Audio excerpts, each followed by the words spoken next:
Welcome to the Character Sheet, comicbook.com's official tabletop and fantasy YouTube channel. I am Christian Hoffer, and today I am joined by a person that, quite frankly, I thought I would never get to talk to, and I am so excited for this interview.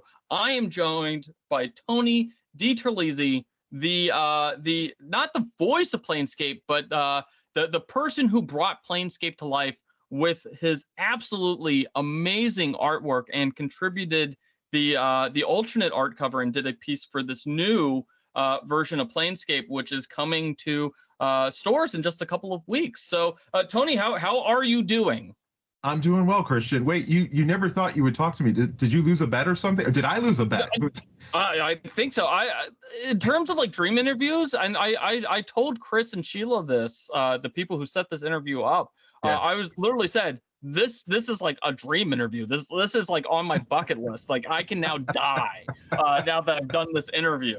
Oh gosh, I hope I deliver. Well, I'm really excited to talk to you about Planescape. One, I never get to talk about Planescape, and two, I never get to talk to the guy who brought Planescape to life with just so much gorgeous art. I'm gushing already. This portends terribly for this interview. So my first question for you is, how did you get involved with Planescape 30 years ago, back in the long off times of the 1990s? I had done a little bit of work for Dungeons and Dragons right out of art school. I grew up in South Florida. I went to one of the art institutes, which was a chain of art schools that was very big in the 80s. I think they're gone now, but they were like the Starbucks of art schools when I think back on it. And I got my degree there, and I graduated in '92.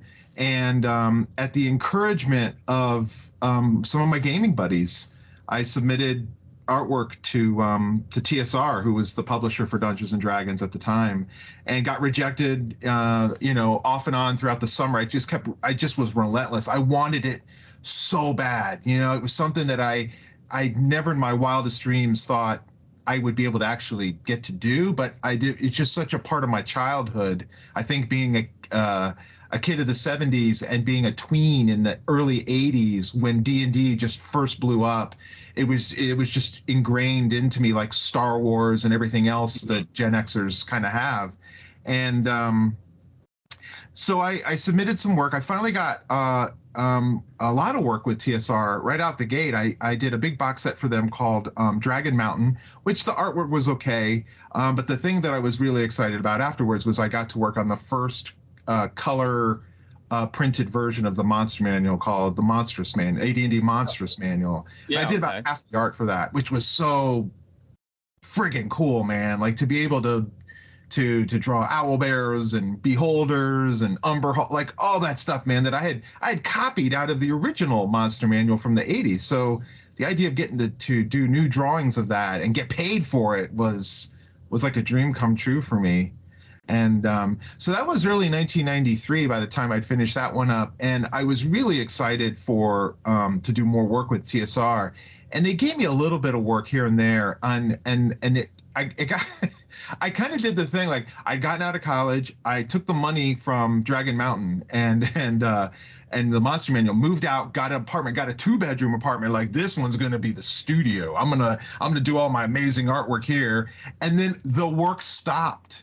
It was like it dried up. So I was like totally scared. I was freaking out. I called the art director. She said, well, I can give you a little bit of work, but we have this project that we're working on that we really want you to be involved, but it's going to take a while before we can give you your first assignment in it. So I was like, all right. So I did a little bit of Dark Sun work. I did a little magazine work for Dragon and Dungeon. I did a little work for White Wolf Games, which was huge at the time. Oh, yeah. And then they were like, it got a little, it's funny because it got a little like, oh, we're getting down, like we're burning through the little pile of money we made. And they flew me up to Lake Geneva, the TSR building, and I met with Zeb Cook, and a legendary game designer who worked on amazing classic D&D games. The one I remember that I loved was the Isle of Dread. That was a great one. Yeah, it's a good one. And Zeb sat me down and in his office and kind of explained to me what Planescape was. And I said, oh, so this is like the Outer Planes? Like it's just an extension of that? He goes, yeah, kind of, but it's going to be like our crossroads of like like you can go from Ravenloft to Krynn also through here. And I'm like, what? Like we take the idea of a multiverse so we understand it now. And people on the street, you can talk to them and say, hey, the multiverse. But back in like 1993, like he really had to sit down and explain this concept to me so that I could, my brain could kind of wrap itself around it. And he showed me some of the artwork that Dana Knutson had done. And Dana was a staff artist at TSR at the time. And so Dana was doing a lot of concept stuff under Zeb's kind of guidance of what he saw it looking like. And then he showed me some other inspirational art. Yoshitaka Amano, it was huge inspiration early on. So he had gone to Japan and gotten a couple of these amazing art books. I think one was like The Art of Final Fantasy and just another collection of his work, which is, again, just seeing that. Again, this is in a time before the internet. So now, your listeners can Google who that is and instantly see it. Here it was, running to the black and white copier at TSR and copying out of a book and me writing notes going, the jacket's red and, like it's a bright red and these colors are, you know what I mean? Like it was all I had, because I couldn't get this book in America. And so we had a big meeting about where he kind of walked me through what it was. And then we had a big meeting, I remember, with the whole team, and this would be some of the other game designers, and Colin McComb may have been involved at that point. And then we had the art director was Peggy Cooper, and the game, the designer, the graphic designer was Don Murin, who's still at Wizards of the Coast now. She's an art director now. So anyway, I was thinking, I'm just wait. The dogs will start. It'll be something. My poor producer is just like going to be marking this like cut and cut again. I'm gonna be all jittery. We run B-roll over it, so it'll look great. So smooth. Great. And I can provide you with as much art as you want. So if you want to, let's show a page of the monster manual or whatever. Yeah. Anyway, so in the monstrous manual, the thing that was so frustrating to me was that the artwork I had done was about 8.5 by 11, like a standard sheet of paper, but we shrunk them down into these little boxes, like an encyclopedia. And I just thought, oh, they're monsters. They want to rip out and rip across the page. I feel like that'd be so cool. So Don Murin, who was the game designer or the graphic designer for the game, had said, hey, listen, we're going to lay this out in this new program called Quark. And it has this feature where you can wrap the text around the art. Again, something we totally take for granted today, but back in 1993 was like revolutionary.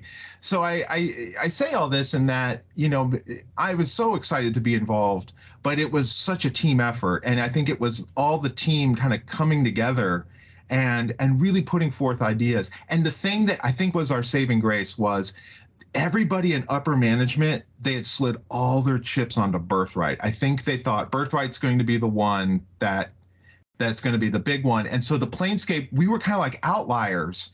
And it's not to despair Birthright. It's a beautiful game. It was really fun. But I think they just didn't think we would succeed. So they kind of left us to kind of experiment and push things and do things. And then, the rest is history. So what was the general mood or the tone that you were trying to convey in this like early Planescape work? They laid out like this is the multiverse. Yeah. And how do you take the multiverse and try to distill it into these pieces that try to convey a certain mood? Because that's one of the things that has always struck me about Planescape more than any other of those like TSR lines was Planescape was a mood for lack of a better term. So how did you try to like capture all of that and like what was your design and have at it? Zeb had two words as you were saying this. I remember this and I remember writing it on top of my sketchbook, rusty and spiky. And what he meant by that is he wanted it very Baroque, more ornate than anything we'd seen before.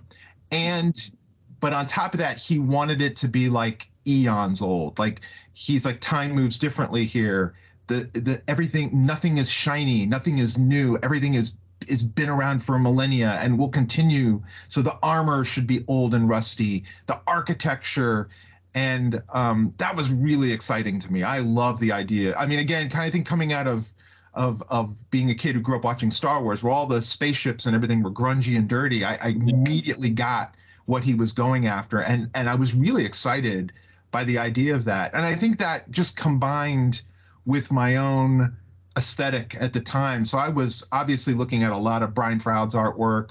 I was obsessed with Arthur Rackham, who was a turn of the century children's book illustrator, and Jim Henson's movies, especially the ones that he did with Brian Froud. I loved all that stuff. It's incredibly This kind of the influences that I brought to the table prior to Zeb showing me, Yoshitaka Amano.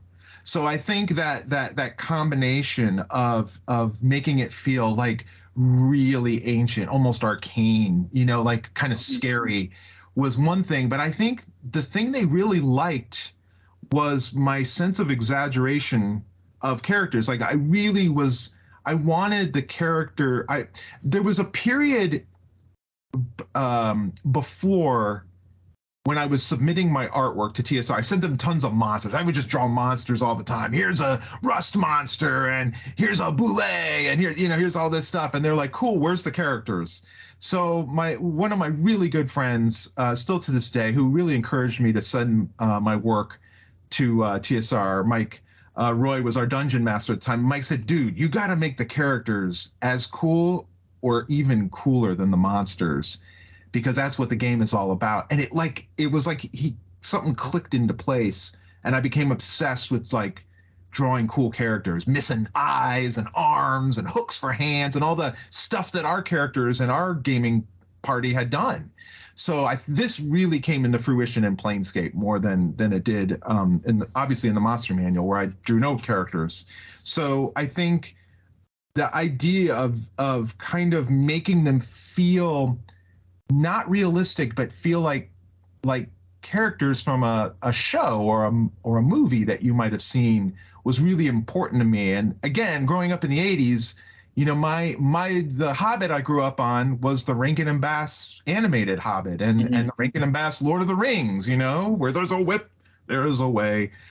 Don Bluth's Dragon's Lair, and again the Henson movies. The characters were very exaggerated, and I remember having that conversation with Zeb about it. Like, do the characters physically, like, do they look kind of realistic, like how maybe Jeff Easley or Clyde Caldwell would paint them? And then when they come to Sigil, have they physically transformed and they're like more exaggerated? Because that would be so cool. And he's like, it's up to the DM, but it was just an aesthetic that we went for, and we weren't sure it would work, but we gave it a try, and it seemed to go. I think it was a little polarizing at first. I think some people are like, I don't know about this. It's not bright. It's not colorful. No one's going to the gym. Everything was kind of scrawny or kind of heavy set. And because I thought, well, in real life, there's not a lot of people I see that are totally like built like the Rock. So why would I put them in this world? I wanted them to, when you see somebody that big that has 18 strength, I'm like, that's a big deal. Anyway, so it was a lot of like coming at it as a player, and then really kind of processing the things Zeb was asking me and how that would set it apart visually from Spelljammer or Ravenloft or Dragonlance, some of the other games that were out there. So I do notice that behind you have a piece of artwork of the Lady of Pain, which that is a version. That particular version appears on the the cover of the new Planescape box set. When you have depicted the Lady of Pain, back first in the old Planescape and then in the new Planescape, how do you how do you portray someone who can literally keep a god out of her domain, and two, capture that aloofness but danger in such a very distinctive visual style where just looking at that picture, I know not to mess with the Lady of Pain. And I'd also say that the Tyler Jacobson's version on the new book is beautiful. Oh, really amazing. absolutely Love gorgeous. it. Yeah. Such a great painting. He's such a great artist. Truth be told, Christian, the Lady of Pain was already designed by the time I'd come on board. Dana Knutson had designed her under Zeb's guidance, I'm assuming. And if I'm not mistaken, Rob Ruppel built, and maybe his wife at the time, who was also a sculptor, I think they built what would become the logo, because that was an actual three-dimensional object. The head. Really? Yeah, it was like a mask with the blades. I think were probably made out of foam core, and then they sprayed it and patinaed it and everything, and then it was photographed. Yeah, that was an actual object. I don't know where it is now. Maybe Rob has it, but that's now like the subject of like a D&D fetch quest or something. Yeah. Find the mask. Some kids just wearing it. Trick or treat. Yeah. Don't look in my eyes. So I knew that she was powerful. I think though when I was first illustrating her, I don't think I had any real details. So the thing you may not know is the designers got delayed several times in the writing of the books. So during that year in 1993, when I was waiting for the work and they weren't giving me any work, what happened is there was a release date that was already locked, right? Mm-hmm. Then there was a date that they were supposed to give me the art, but it kept getting postponed and postponed and postponed. So what happened was I finally get the art assignment, but this date hadn't changed. I still had to create all this art. And originally I thought, well, they'll have a team of artists like they do for all their game products. And they're like, no, it's just you. And I was both delighted, it's just me, and also terrified, because I'm like, that is a ton of work I got to get done in a very short amount of time. We looked at the schedule and I was like, the only way, and this would have been the campaign, so the campaign box had 4 books in it, right? Had a little monster supplement, had an adventure, must have been a player's book, and some DM book. I'm guessing the standard stuff. Was the Sigil and the Outlands book in there? Yes. And not all of it was color, right? Some of it was black and white, but it was still very of the time, where we're like, there's a wizard and he's casting a spell and he's in an arena and one of the people in the 3rd row is winking at him, and that guy has a familiar that may or may not be a butterfly. Like, you would have the art design, the art order would be so detailed. And then right after that, we went into the monster book. Like, it was like bam, bam, bam. Like, I remember that. And then from there, we went right into Planes of Chaos, which was rinse and repeat. It was the same thing as the original thing. So the only way we looked at the schedule. I'm like, there's only one way I can get all this art done for you on time, is to let me just start creating final artwork for you. And they like lost their minds. They're like, we've never done that. There's no way we can do that. How would we know? And I said, listen, I will ship it to you in batches as I'm finishing it, and you start dropping it in, and just, who cares?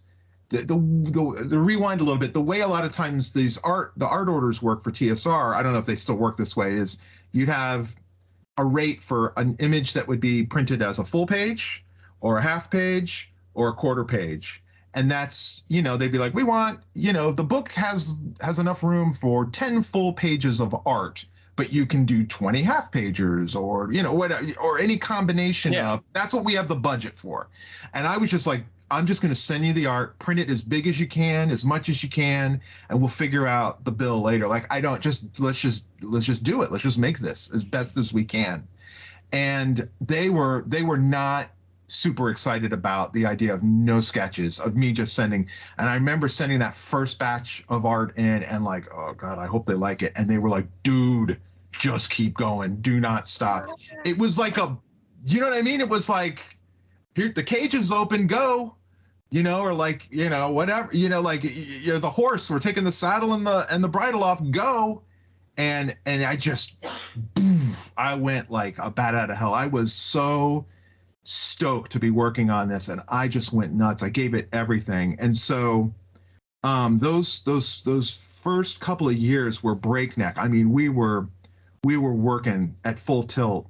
But I loved every minute of it, and hopefully that came through. So to answer your question about the Lady of Pain, a lot of times it was like it's the ladies. It was like, here's what her head looks like. She floats. She's a god or a demigod. We don't know. We never say. She's super powerful. Go. That's all I really had. Unless it was a character that had pre-existed, like Catlord or the Modrons, the new stuff like that, like it's Barriar, it's a centaur, but think goat, but a little more goat in the human part. Don't just put a human body on a goat body, like integrate it more. Go. Like that's all it was. And so it reminds me actually of my early years working on Magic the Gathering, to be honest with you, when the art orders were the same. It was just really simple, and you could just go nuts, and you would give 110% because you just didn't feel like you were constrained in any way. So, since you mentioned that you were just doing these like final art pieces, like right out of the gate, like how much like time were you just like relying on like instinct when you'd get those like very basic art orders? Were you just relying on instinct just to like, okay, this is what I think is the best interpretation of this art order? Or like, did you like do a lot of, I'm assuming you didn't have time to do a lot of like concept sketches on your own just to like help sort out the thought. So this was literally just, whatever inspiration you got from this order, that is what appeared in the books. Like there just wasn't a lot of wow. Yeah, there's a handful of like preliminary pieces I did like in the fall of 93 that were just like to show them what the finished art would look like, because at the same time I was kind of changing the mediums I used. So in the Monstrous Manual, I had used like ballpoint pens, like these permanent ballpoint pens, which I still love drawing with to this day. And I used a lot of art markers, which would be similar to like Copics now. And that's pretty much what I used for the Monstrous Manual. But then for Planescape, I wanted to use old dip pens like Arthur Rackham had used, because I wanted to be able to have that beautiful line, and I wanted to use a little more watercolor. And then at the same time, I started experimenting with colored inks, because I had to try to figure out a quick way to do Zeb's mandate of rusted and old. And so I came up with a couple of quick solutions, which was I had a natural like art sponge, which just basically looks like a real sponge, and I would cut it into little like cubes, and I would just dip it in like diluted India ink, and I would just sponge it on like the armor, and instantly it looked like the armor was corroded. And then I bought these pastel pencils. So think of a pastel, which is very soft and you can smear it with your fingers, but in a pencil form. And I just went to the art supply store and bought brown, sepia, like all the rust, so I would color like a little blob of it, and then I would just run it. I'd smear it, and it would look like rust running off of everything to make it look rusty and dirty. So once I figured out some quick shortcuts, it helped me be able to move through it quicker. But, and I was using the airbrush a little bit, mostly for atmosphere. But I remember doing a couple pieces. I had to do a couple submission pieces, and they were really tight and don't look really like the final art. And then I did a few pieces to kind of show, like, I think it's going to look like this. And again, they were like, just go, dude. And I was like, look, if you don't like it, send it back to me. I'll redo it. Tell me what I did wrong. But I'm sure the art order had, and I have to go back and look. I don't even know where they are, but I'm sure it had like, there's a character and they're standing at the entrance of a cave, and the cave is made of ice and it looks menacing. It was like stuff like that, and then I would be like, let's put a face in the cave. Like I was putting faces in everything. I was so obsessed with that kind of that idea. So what lessons, like, because after Planescape, it's really funny because, you did Spiderwick after Planescape, and I didn't even put two and two together that you were like the art, the voice behind Spiderwick too. Like, what did you learn any like lessons, or take away something that you like instilled in Spiderwick when you went to do that project, like from Planescape? It's funny you bring up Spiderwick, Christian, because Spiderwick's ties to Dungeons and Dragons run very deep. I'd say by the mid 90s, this was before TSR was really starting to have financial problems. I'd probably been on Planescape for a few years now, and I had a really good relationship with everybody. I would go at least once a year up to TSR and Lake Geneva. I think my wife and I were living in New York at the time, and I would fly out and go see everyone, and we'd talk about what the coming year and projects and so on and so forth.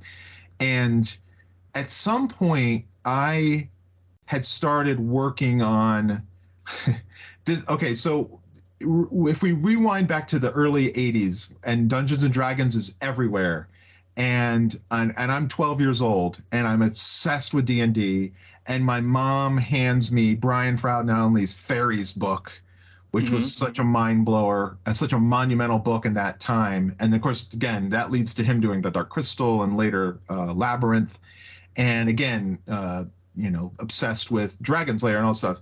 I also, growing up in South Florida, was a Boy Scout, and I loved being out in nature. So I would go bird watching, I'd collect insects, I would catch snakes and lizards. And so I had all these little field guides to those things. So at some point when I was like 11 or 12, I synthesized these two ideas and made a field guide to dragons and trolls and goblins in like a 3-ring notebook paper from school, and then forgot about it. And at some point in the 90s, I wondered if we could do a monster manual like this old Audubon found field guide. So I literally mocked up a couple pages and pitched it to TSR, what would become Spiderwick. I pitched the idea to them and said, I have this idea, and it uses like handwritten calligraphy, and it's very much like this beautiful like Audubon like coffee table book. And they were like, yeah, it's not really the kind of thing we would do, and they were like, we could have you talk to our publisher about maybe doing it. And then I just never, I'm like, oh, okay, I guess that's kind of a dead end with that. I thought maybe they would be excited about it. And so fast forward into 2001 or 2002, and I had won the Caldecott Award for The Spider and the Fly, which is like the Oscars of children's books, and got that. Spider and Fly was also my first New York Times bestseller, and so I had the publisher's attention. It was really all it mattered to. They were like really interested in what I wanted to do next, and they said, if you could do any kind of book, what would you do? Which you think about, it's like a dream question, and and I just thought of like, what would like little me want? What would 12-year-old Tony want? Maybe I can make that. And I thought of that field guide, and no one had really done one. Dragonology hadn't come out yet, which kind of was like in that same time. So it was clearly other people were thinking the same thing. But the idea of this field guide, it totally has its roots in inspirations from Dungeons and Dragons. And on top of it, I had been building the backstory, the kind of the myth of Arthur Spiderwick. And in the late 90s, I got interviewed for this magazine out of Philadelphia called D8, which was a gaming magazine that mostly focused on, I think, White Wolf and FASA and non-D&D. And this interviewer came out to interview me for my work in gaming, and her name was Holly Black, who I ended up creating Spiderwick with because she was so brilliant. And she still is to this day. We're still great friends, and she's a huge gamer. So we had all of that in common, and it just fueled our love of all. Dungeons and Dragons absolutely was a gateway to mythology and folklore for me. My passion for reading folklore and mythology all stemmed, and fantasy really when I think back. I didn't read Tolkien until after I played Dungeons and Dragons. I didn't read Elric. I didn't read Piers Anthony or Conan. I read all that stuff. All of it came after Dungeons and Dragons for me. It opened up so many doors. It's funny because Elric, I didn't read Elric. When I went back and read like the earliest Dragon magazines, like Elric, that's like all those magazines, like every single issue talked about Elric in some way. Yeah. And like, the folks who made that magazine were obsessed with Elric. And I was like, okay, what I have to go and read these books now and see what it's all about. And, that was like 5 years ago. So we should probably talk about, how we ended up doing this interview in the first place, which is the new Planescape book. Yes. And what was it like to revisit Planescape? Now 20 some years after you left it. Yeah, it was exciting, and overall exciting. If I have hesitation, it's only because I really didn't want to let the fans down. I wanted to really create something special, and it definitely had come up over the years a couple times. I had been asked. Wizards had reached out and said, "We're thinking about bringing Planescape back. Would you be interested in participating?" And it always depended on how crazy my schedule was. So at one point, I was signed on to come in, and I was really just going to give kind of a seminar on here's what we looked at, here's how we did the things we did, here's the philosophy we took, and then kind of really pass the torch on to the new generation. And I'd step back and maybe consult and help guide the look of it. And then that went away. And then like a year or so later, they contacted me again. This would be early last year. And, we've got the Spiderwick television show was in production. The Wandla television show was in production. So I was like, I would love to do this, but my time is really crazy right now. And I really hope we can make it happen. So the team at Wizards contacted me last summer, and I was on a book deadline and went right, literally, I just remember it was just like it was in 1993, Christian. I was buried up to my eyeballs with work, which I'm very thankful for. It's a great problem to have. And then just was like, I got to get all this Planescape art done. So we kind of talked about all these different ways that we could do it. And we realized, I mean, they really wanted me as involved as I wanted to be. And it became clear that I wasn't going to be able to do like interiors and stuff for the book. I just didn't have the time. So we talked about, what I had talked about was like a Dungeon Master screen that was kind of like a Sergeant Pepper's Lonely Hearts Club Band of Planescape. Like there's characters that you might recognize if you were a fan of the books from the 90s. And then they've all been freshened up to kind of reflect the new aesthetic of 5th edition. And then maybe we could take those characters and then use them on the individual covers, which I'm not sure they've done something like that before. They did. Have they? Yeah. Okay. No, not like how you're describing. No, I was going to say, no, that's exactly what they did with the Planescape books. It's like, oh no, that's. Yeah. So the idea was to kind of, so the whole thing would have a kind of a unified feeling to it. Yeah. And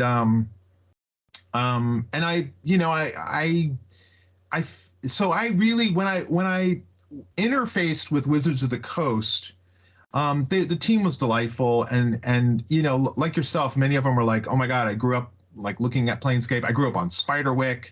And so I thought, okay, so the first thing I want to know is like, who are we making this version of this brick and mortar, friendly neighborhood gaming store? Who is this for? And they said it's definitely for the older gamers who love the game, and Tony D fans and stuff like that. So I was like, okay, as long as we know that. And so then really for me, my mandate was like, all right, if I'm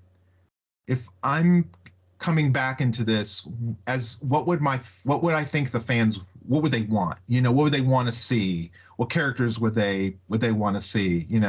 What over the almost 30 years, who have they, told me like, oh, my favorite character is this, or I love the way you drew that or that, and I obviously the Modrons were a no-brainer because, I had been responsible for the kind of the redesign in the 90s that is still being basically used today. Lady of Pain was a no-brainer. And then there's, I love the Githyanki and the Githzeri. I know they were a big part of Planescape. I think they're a little more integrated into 5th edition now, more than they were back in the day. But I really wanted to draw a Githyanki.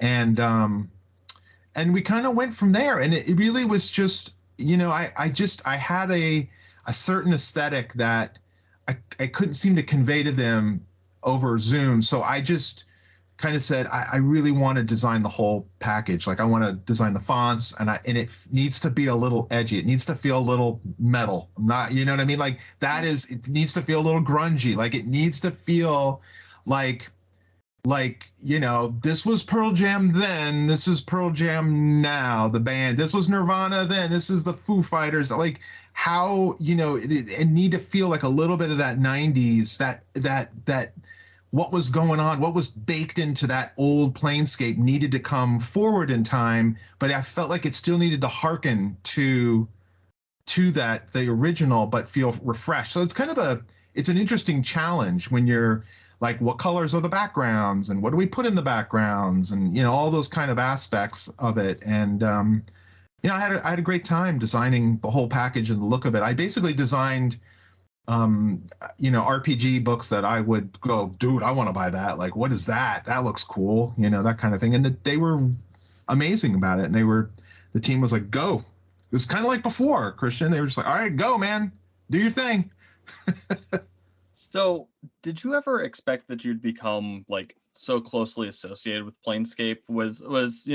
Are you ever surprised that, people just will gush to you about Planescape and like what your art meant to them as a gamer? I am.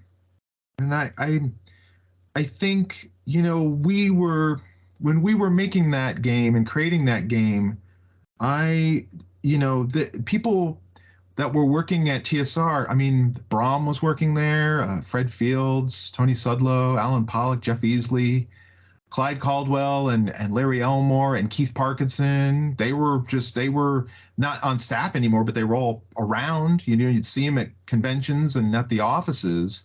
So I did not feel like I was anything special. I just felt like I was a freelancer who got lucky and got to work on this really cool world and kind of do his thing. And so when I think back on it now, I'm touched. I'm always blown away that when I'm at a book signing for a kid's book and, someone comes up and they put down their Monster Manual or their Planescape stuff for me to sign. I'm always touched by that. It means so much to me that they have been a fan of my work for 30 years. That's an adult. Yeah. Yeah. That's crazy. There's so few artists. I could probably count them on both hands that I have been collecting their stuff for 30 years, So I'm incredibly honored that the fans have remained with me all these years, and that in Planescape has kind of taken a special place in Dungeons and Dragons history. But I do think that a big part of it is the game design and the deep philosophical questions that Zeb put forth, and folks like Colin McComb and Monty Cook and Ray Valise and all the rest of the team embraced and explored in all the subsequent books. I mean, it was like, I can't tell you how many people were like, I bought every Planescape book. We've never played it, but I've read everything cover to cover, because it was such a rich and imagined and thought-provoking world. It was what us 80s gamers who had done 1 million dungeon crawls and had 1 million blasts doing dungeon crawls were like, we're like at another level. Like, I'm thinking about the world now, like, reading these books. And that, I'm very grateful to have been a part of that. So one final question for you. Should the Lady of Pain ever call upon you again, would you answer her call and do and come back to Planescape once more? We've come full circle. I've lost a bet somehow with the Lady of Pain. Whenever she calls, I have to come. just like this interview. No, I'm kidding. I think it's exciting to see it's very exciting to see new artists interpret the concepts, interpret my art. The level of artistry in role-playing games by far is at a bar I would have never imagined, what I saw growing up and working in the 90s. It's amazing the level of talent. And I remember that when the team at WotC sent me the style guide for Planescape, I'm like, holy cow! Like, you sure you guys want me? Like, but then, I guess, I helped kind of form the look of it, and so I was very honored to have been a part of that, and to remain, I guess, being a legacy artist involved with it. And I hope it does well, and I hope they do more of it. I mean, can you imagine if Braum returned to Darksun? I mean, oh my God, right? I mean, that'd be amazing, or Clyde. They get Clyde Caldwell do a new cover for like a Ravenloft book. Like, I think the brilliance is you have two versions. So you have folks who don't know who these artists are, myself included, and they can go get the new version with the Tyler Jacobson art that they know and love, and rightfully so. Or, if there's old timers that are still collecting, I think it's kind of cool that you get it at your brick and mortar shop, because that's usually where I go. I mean, I'm very fortunate where we live in Massachusetts. We have gaming shops all over the place because it's a big college town. So it's, I love going to the game store and picking up, new minis or dice. My daughter's with me. There's dice. Dice are definitely coming. More dice are coming home. To add to the heap, the hoard. It's like, oh yeah, no, that's my wife. She has like 1,000 of them, and it's Yes. like, what do you use them for? It's like, other than die horrific deaths at my table. It's totally true. It's totally true. And do you have a we have so many dice now that if someone's rolling the 20-sider and it's going, they're like, oh, there's something wrong with this one. Let me try this. Oh, this one's better. I'm using this one for the game. It's giving me better numbers. Like, it's a slot machine that's not, delivering. Whatever makes you happy, man. You do you. Well, thank you so much for your time. This has been an absolute joy and a blast. And I'm going to do my spiel now for the YouTubes. If you're still watching this, be sure to leave a comment and like and subscribe this video. And once again, thank you so much for watching.